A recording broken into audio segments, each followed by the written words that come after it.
여호수아가 나이가 많아 늙음에 여호와께서 그에게 이르시되 너는 나이가 많아 늙었고 얻을 땅이 매우 많이 남아있도다. 아멘. 오늘 여러분과 나눌 말씀의 제목은 아직 남은 땅이 있습니다 라는 제목입니다. 지난 주일입니다. 지난 주일에 2026년도 런던 마라톤 대회가 런던에서 있었어요. 네. 근데 이 대회에서 엄청난 사건이 하나 일어났습니다. 마라톤 역사 118년 동안 아무도 넘지 않았던, 못했던 2시간의 벽이 깨어졌어요. 대단한 일이에요. 마라톤 풀코스 42.195km를 2시간 안에 완주하는 겁니다. 그동안 전문가들은 인간의 육체적인 한계를 고려할 때 이것은 인간의 영역이 아니다. 아무도 할 수 없다라고 생각했어요.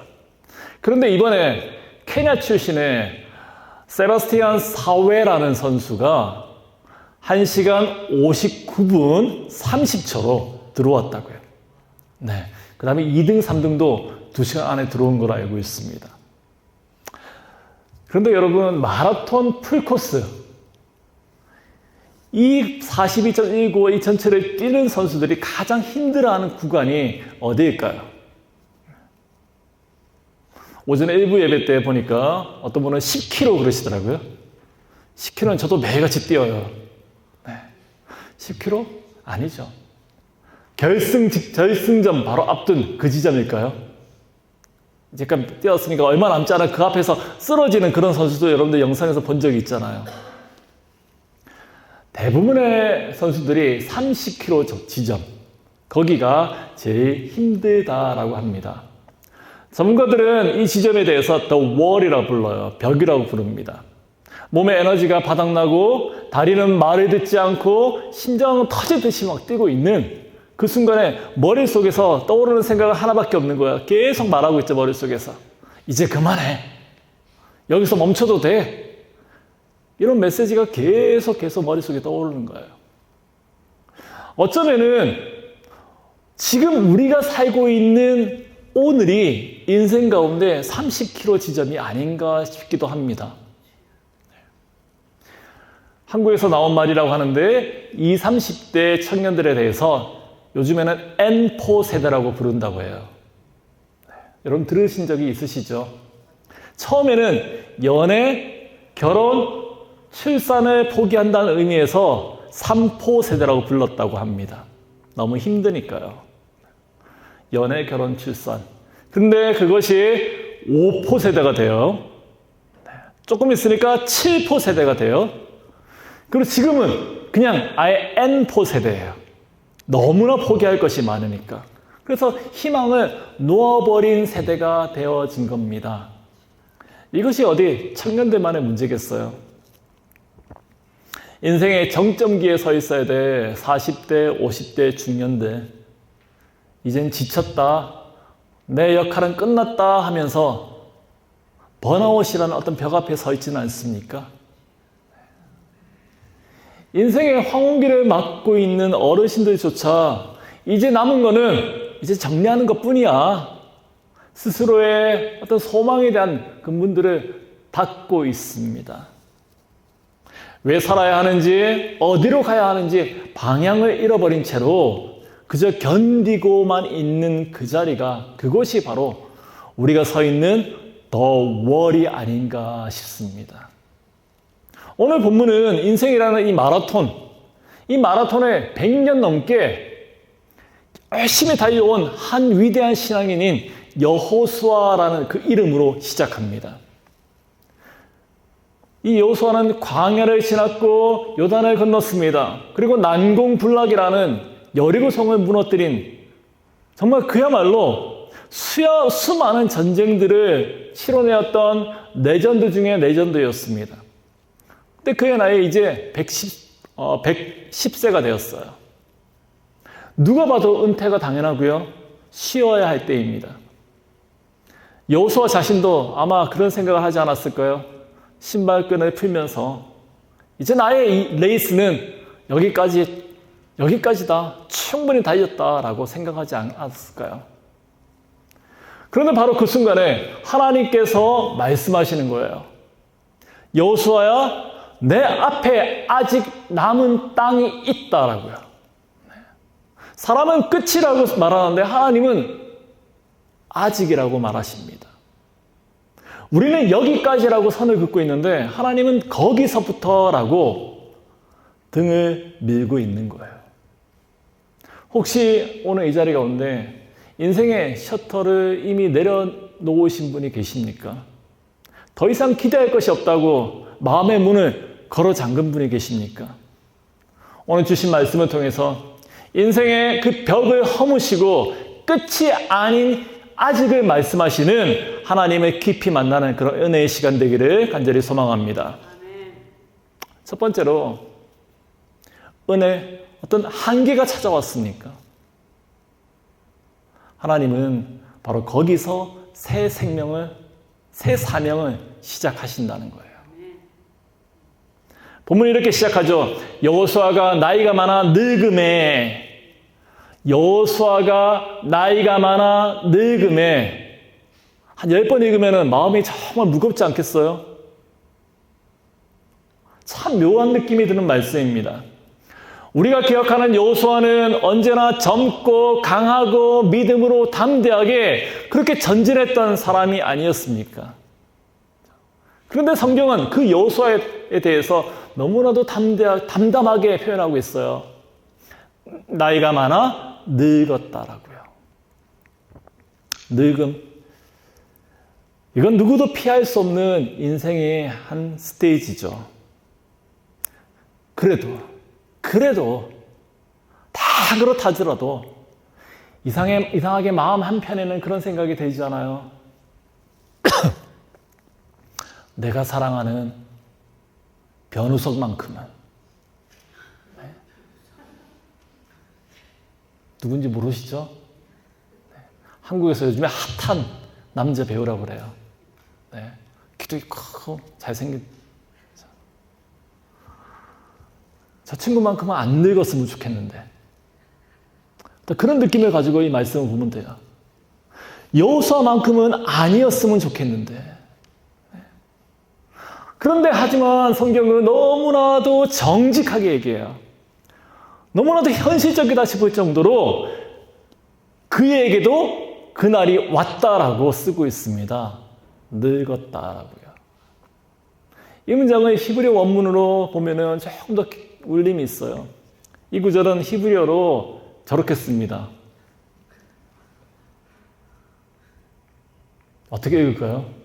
여호수아 자켄 바야민 이렇게 읽어요. 네. 이렇게 왼쪽부터 오른쪽부터 있는 거거든요. 여호수아. 앞에는 여호수아는 말이에요. 여호수아가 자켄 늙었다. 끝났어요. 그런데 그다음 이제 들어간다는 뜻이에요. 들어간다. 바야민. 시간 속으로요. 여호수아는 늙었다. 그가 시간 속으로 들어갔다라고 쓰고 있어요. 보세요. 왜 이렇게 말을 길게 썼을까? 여호수아는 수많은 전쟁을 지나왔습니다. 광야의 세월을 견뎠고요. 동지들의 죽음도 맛보았습니다. 민족을 이끌어야 되겠다는 그런 책임 속에서 자기 인생을 다 쏟아부었을 거예요. 그래서 그런지 성경은 늙었다라고 쓰면서 그가 날 속으로, 시간 속으로 들어갔다라고 그의 삶을 설명하고 있는 겁니다. 인생이라는 긴 여정이 그가 몸으로 온전히 통과해서 그 모든 시간을 고스란히 견뎌낸 그 사람의 상태를 말하고 있는 거예요. 마라톤으로 치면은 가장 힘든 구간이었던 30km 그 월이라는 지점마저도 다 지나온 그런 상태라는 겁니다. 이제는 멈추고 여기까지 하면 됐다라고 말해도 충분하고 이상하지 않은, 실제로도 여호수아도 아마 영적으로 탈진해 있는 그런 상태였을 거예요. 지금 그걸 말하고 있는 거예요. 여기서 우리가 붙들어야 될 복음의 한 핵심이 있습니다. 이 구절을 보면은 하나님은 여호수아의 그 연약함을, 늙었다는 상태를 외면하지 않아요. 그의 현실을 부정하지도 않고 할 수 있어. 더 힘내 막 밀어붙이지도 않아요. 네. 마라톤 경기에서 우승을 목표로 하는 선수들 보면은 결승선 그 몇 킬로 지점까지 함께 뛰는 페이스메이커라는 사람들이 있어요. 같이 뛰는 거죠. 같이 옆에서 뛰면서 호흡을 맞춰주는 겁니다. 육체의 한계를 이미 넘어선 선수들에게 가장 필요한 것은 더 뛰어, 더 힘내, 막 이렇게 몰아붙이는 것이 아니라 내가 함께 뛰면서 호흡을 맞추는 그런 동행이 필요하기 때문입니다. 하나님이 바로 그러하신 분인 거예요. 지쳐있는 여호수아 옆에서 페이스메이커처럼 함께 걸으시는 거죠. 그리고 그러면서 그냥 침묵하지 않으세요? 먼저 말을 거시는 거예요. 그래 여호수아야, 너도 참 많이 늙었구나. 눈도 침침하고 다리에도 힘도 없고 뜨거움도 예전 같지 않은 거 내가 잘 안다. 그래 너 참 많이 수고했다고요. 여호수아가 늙었고 시간 속에 들어갔다. 그 말 속에 이런 하나님의 음성이 녹아져 있는 것 같아요. 신앙은 현실을 부정하는 그런 자기 최면이 아닌 거예요. 하나님은 우리가 어쩔 수 없이 마주한 그런 나의 듦이란 것, 무력함을 누구보다도 깊이 공감하시는 분이십니다. 그런데 놀라운 반전이 있습니다. 하나님은 그러한 한계를 은퇴의 이유로 삼지 않으십니다. 우리는 기력이 닿으면 사명도 끝났다라고 생각합니다. 하지만 하나님은 인간적인 기력이 다한 바로 그 지점에서 하나님의 능력으로 이어지는 시즌2를 말씀하십니다. 미국 사람들이 가장 사랑하는 화가 중에 그랜마 모지스라는 분이 있어요. 본명은 애나 메리 로버슨 모지스라고 그렇게 하는데, 이분이 원래는 평생을 그림과는 상관없이 가정부로 또 농장에서 그렇게 일하면서 살아왔던 평범한 여성이었습니다. 게다가 70세가 되던 그때 심한 관절염이 와서 손가락이 굳어버렸어요. 그런데 이분이 78세가 되던 그 해, 그 굳어진 손으로 그림을 그리기 시작합니다. 분명 주변에서 말렸겠죠. 그 나이에 무슨 그림이냐고. 하지만 멈추지 않았습니다. 그리고 결국에 101세 이제 돌아가셨는데 그때까지 수천 점의 풍경화를 남겼습니다. 이분이 남긴 그림 최근에 경매로 팔렸는데 120만 불에 팔렸어요. 네. 그림을 한 번도 배운 적이 없는 분이에요. 노년에 시작한 그분의 그림이. 관절염은 이 여성의 인생의 마침표가 아니었다고요. 오히려 그림이라는 더 넓은 캠퍼스로 옮겨가게 한 하나님의 쉼표였습니다. 여호수아의 노쇠함도 모세스 할머니의 어떤 굳어버린 그 손가락도 사명을 멈출 이유가 되지 못했습니다. 오히려 그 결핍은 하나님의 능력이 머무는 자리였습니다. 모세는 어떻습니까? 모세가 80세에 광야의 그 끝자락에서 지팡이를 들었잖아요. 그렇게 하나님 나라에는 사명의 은퇴다, 그건 없다라는 사실을 우리가 기억하기 원합니다. 지금 무엇 때문에 이제 내 인생은 끝이야 라고 주저앉아 계십니까? 하나님은 우리가 써놓은 끝이라는 그 단어를 지우시고 그 자리에 시작이라고 다시 쓰시는 분이십니다. 우리의 끝은 하나님의 시작에 머무는 가장 완벽한 자리입니다. 두 번째로 여전히 풀리지 않습니까? 그것은 바로 하나님의 빌드업이에요. 다시 본문을 읽어볼까요? 세 번역입니다. 제가 읽을게요. 너는 늙었고 나이가 많은데 정복하여야 될 땅은 아직도 많이 남아있다. 너는 늙었고 나이가 많은데 정복하여야 할 땅은 아직도 많이 남아있다. 여러분, 이 말씀을 가만히 보면은 조금 당황스러워요. 애초에 하나님께서 다 주시겠다라고 한 그 약속의 땅이 아니겠어요? 그러면은 주실 거라면 진작에 다 주지. 왜 굳이 남겨둬서 다 늙어서 지쳐서 걷기조차 힘든데 근데 말씀하시는 거 뭐죠? 숙제를 내미는 거 뭐예요? 정복해야 될 땅이 남아있다고요? 지금 하나님 장난하시는 거예요? 우리도 같은 질문을 합니다. 왜 나의 삶에는 아직도 해결되지 않은 문제들이 남아있을까? 왜 기도해도 아직도 열리지 않은 그런 문이 있는 거지?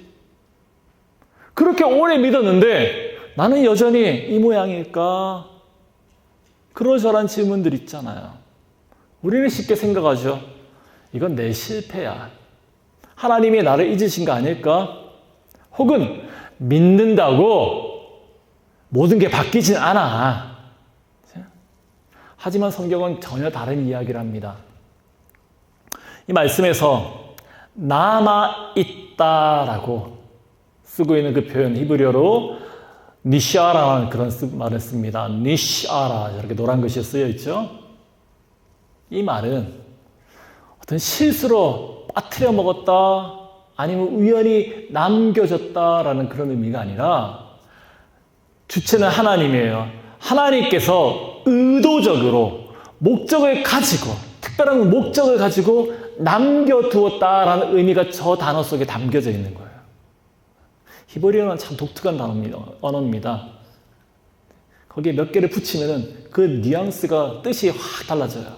근데 그 단어 속에 하나님께서 특별한 목적을 가지고 의도적으로 남겨뒀다. 무엇을? 땅을요.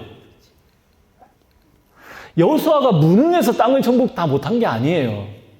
11장 마지막 구절에서 우리가 확인했던 것처럼 전쟁을 멈추게 하신 분은 하나님이셨습니다. 그렇죠? 하나님이 이스라엘의 다음 걸음을 위해서 일부러 지금 그 땅을 지금 보류해 두고 있는 거예요. 남겨두신 거예요. 왜 그러셨을까요? 그렇다면 왜? 라는 질문하죠. 왜? 출애굽기 23장 29절과 30절 말씀에 보니까 하나님은 그 이유를 분명하게 말씀하십니다. 그 땅이 황폐하게 되어 들짐승이 번성하여 너희를 해할까 하여 내가 번성하여 그 땅을 기업으로 얻을 때까지 내가 그들을 내 앞에서 조금씩 쫓아내리라 라고 출애굽기에서 말씀하신 거예요. 하나님은 못 줘서가 아니라 지금 다 줘버리면 오히려 너희를 해야 할까 싶어서 남겨두셨다라는 거죠. 한 번에 모든 땅을 다 차지하면 좋을 것 같지만은 그것을 관리할 만한 역량과 능력과 인격이 되어 있지 않으면은 그 땅은 축복이 아니라 짐이 되는 겁니다. 준비되지 않은 사람에게 너무 빨리 주어진 성공은 축복이 아니라 독이 되는 거죠. 영적인 기초 체력이 마련되지 않은 사람 가운데 영적인 기초 체력이 뭐죠? 어떤 말씀에 대한 믿음, 단단한 인격적인 근육 이런 것들이 제대로 갖춰지지 않은 상태에서 얻어낸 성공, 결국에는 그 사람을 무너뜨리는 거죠. 그래서 하나님은 결과보다 사람을 먼저 만드시는 분이십니다. 운동선수들이 큰 경기를 앞두고 가장 두려워하는 것이 무엇인지 아세요? 상대 선수도 아니고 바로 빌드업 없이, 몸의 준비 없이 출전하는 거라고 합니다. 몸이 준비되지 않은 상태에서 경기에 나가면 그 경기가 오히려 몸을 망가뜨리고 선수 생활을 아예 끝내버릴 수 있는 거예요. 간혹 선수들 가운데는 자신의 몸 상태와는 상관없이 무조건 뛰겠다라고 고집하는 이들도 있다고 해요. 하지만 좋은 코치는 선수가 아무리 경기를 뛰고 싶은 그런 열정이 있다 할지라도 준비가 안 돼 있으면은 지금은 아니다라고요. 조금 더 기다리라고요. 그렇게 말할 줄 아는 이입니다. 하나님이 바로 그런 코치예요. 우리가 조급해할 때, 우리의 열심만이 앞설 때 하나님은 더 완전한 때를 위해서 우리를 세우고 계시는 것입니다. 지금 여러분들의 삶 가운데서 아직 해결되지 않은 남겨진 땅이 있습니까? 몇 년째 열리지 않는 생업의 문제가 있습니까? 비즈니스의 문제가 있어요. 도무지 풀리지 않은 가족 사이에 엉켜있는 그런 실타래가 있어요. 여전히 제 걸음처럼 느껴지는, 제자리에 걸음하고 있는 것처럼 느껴지는 신앙의 그런 부분들이 있는 건가요? 그것 때문에 나는 여기까지인가 보다라고 자책하지 마시기 바랍니다. 그 아직은 하나님이 여러분들을 잊었다라고 하는 증거가 아니에요. 오히려 그 땅을 감당할 수 있는 영적인 근육을 지금 하나님께서 만들어 가고 계시다 하는 증거입니다. 네. 지금의 정체, 멈춤이 아니죠. 더 높은 도약을 위한 하나님의 그 정교하신 그런 세팅이다라고 우리가 기억하면 좋을 것 같아요. 하나님은 우리에게 단순하게 땅만을 주시는 분이 아니에요. 그 땅을 다스릴 수 있는 사람을 먼저 만드시는 분입니다. 그래서 여러분들의 아직이라는 것을 두려워하지 마시기 바라요. 하나님은 가장 아름다운 타이밍에 결승선으로 여러분들을 이끄시기 위해서 지금 이 순간에도 여러분들의 삶을 가장 선한 방식으로 빌드업, 세워가고 준비시켜 나간다는 사실을 꼭 기억하기 원합니다. 세 번째로, 지금 어디를 보고 계십니까? 믿음은 뒤가 아니라 앞을 보는 거예요. 여호수아의 인생은 말 그대로 레전드였어요. 인간적으로 보면 할 만큼 한 사람입니다. 명예로운 은퇴를 선언하면서 자신이 이루었던 업적들을 쭉 늘어놓고 이렇게 묵상해도 누구 하나 이상하다고 정말 잘못됐다라고 말해도 틀리지 않을 정도죠. 그런데 하나님은 여호수아가 과거의 영광에 머무는 것을 원하지 않으셨습니다. 대신에 그가 아직 밟지 않은 남겨진 그 땅의 지도를 지금 펼쳐 보여주고 계신 거예요. 너는 나이가 많아 늙었지만 얻을 땅이 여전히 남아있다. 이것은 단순하게 어떤 사실을 전달하는 것이 아니라 네가 해야 할 일이 아직 끝나지 않았다. 그런 소명의 부르심인 거죠. 신앙생활의 가장 무서운 적이 무엇인지 아십니까? 결핍이 아니에요. 안주입니다. 안주. 우리는 흔히 부족함 때문에 무너진다고 생각하죠. 사실 더 위험한 것은 이만하면 됐다라는 생각이에요. 신앙이 병들기 시작한 순간은 스스로 내가 젊었을 때는, 내가 한때에는 내가 그때 그랬다라고 그렇게 신앙을 현재가 아니라 과거형으로 말하기 시작할 때예요. 내가 한때는 그렇게, 내가 이렇게 믿었지, 내가 이런 거 했다고. 그럴 때 우리는 이미 영적인 침체가 시작되고 있는 거예요. 신앙은 추억으로 사는 것이 아니라 하나님 앞에서 오늘 다시 뛰는 겁니다. 사도 바울에 보세요. 수많은 교회를 세웠습니다. 많은 복음의 글들을 썼어요. 누가 봐도 이미 충분하게 위대한 사람이었습니다. 그런데 그는 인생의 끝자락에서 이렇게 고백해요. 내가 이미 얻었다함도 아니요 온전히 이루었다함도 아니라 오직 앞에 있는 것을 잡으려고 달려가노라. 네? 바울은 자신의 영혼을 아직이라는 자리에 두고 있습니다. 이미 얻은 것의 목록을 세우면서 우월감을 드러내고 있지 않아요. 아직 얻지 못한 하나님의 뜻 앞에서 나는 여전히 해야 할 것이 있습니다. 겸손하게 무릎을 꿇고 있는 거예요. 그리고 한 가지 또 바울이 이러한 고백을 한 곳이 어디입니까? 감옥 아니었어요. 자유도 없고 건강도 예전 같지도 않았고 언제 차용될지 모르는 그 자리에서 앞에 있는 것을 잡으려고 달려간다라고 소망을 선포하고 있습니다. 조건이 다 갖추어져서 달린 것이 아니었어요. 달리기로 작정했기 때문에 그렇게 달린 것입니다.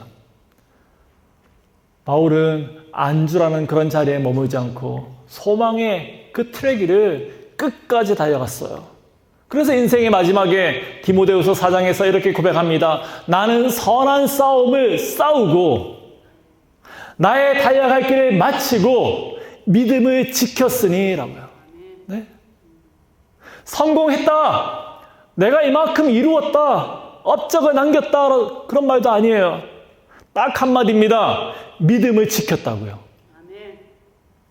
결국에 인생의 마지막에서 하나님 앞에서 중요한 것은 얼마나 많이 가졌느냐, 얼마나 높이 올라가느냐, 그런 것이 아니라 끝까지 믿음을 지켰느냐, 바로 그것입니다. 진짜 믿음은 아직도 남겨져 있는 그 사명의 무게를 느끼는 사람입니다. 아직 내가 품어야 되는 그런 영혼이 있습니까? 아직도 회복되지 못한 그런 깨어져 있는 관계가 있습니까? 아직도 내 삶에서 순종하지 못하고 있는 하나님의 말씀이 있습니까? 그렇다면 우리의 레이스는 아직 끝난 것이 아니에요. 믿음은 내가 여기까지 왔다. 그렇게 그것을 자랑하는 것이 아니라 주님, 저는 아직도 가야 할 길이 남아 있습니다. 그렇게 고백하는 것인지 믿습니다. 말씀을 정리할게요. 여러분들의 인생은 아직 끝나지 않았습니다. 이것이 결론이에요. 사랑하는 성도 여러분, 인생은 이제 끝났다라고 믿는 그 순간에 무너지기 시작하는 겁니다. 하지만 믿음은 아직 남아있다라고 그렇게 믿는 순간에 다시 시작하는 것입니다. 지금 여러분들이 서 있는 그 자리가 육체적으로 지치고 상황적으로 막혀 있을 수가 있어요. 마음속으로 조용히 나는 여기까지인가 보다라고 생각하고 있을지도 모르겠어요. 하지만 하나님은 여러분의 인생이 끝났다라고 하지 않죠. 오히려 그 자리에서 새로운 시작을 열고 계십니다. 기억하세요. 우리에게는 아직 남은 땅이 있습니다. 기도해야 될 땅이 남아있고요.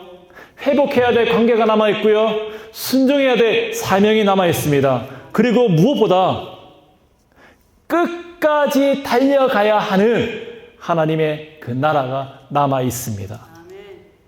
우리는 이 땅에 성공을 위해서 사는 사람들이 아니에요. 주님 다시 오실 그날을 기다리는 사람들입니다. 방향이 다르잖아요. 그 나라를 소망하기 때문에 오늘도 우리는 다시 일어날 수 있는 거예요. 그 나라를 바라보기 때문에 지쳐있는 무릎이 있지라도 다시 펼 수 있는 것인지 믿습니다. 여러분들의 최고의 레이스는 이미 지나간 그 어제가 아니라 하나님과 함께 걸어갈 내일에 있습니다. 그리고 그 길의 끝에는 우리가 소망하는 아버지의 나라가 기다리고 있어요. 그 소망을 품고 끝까지 달려가는 믿음의 여정을 감당해 나가는 저와 여러분 되기를 주님의 이름으로 축원합니다. 기도하겠습니다.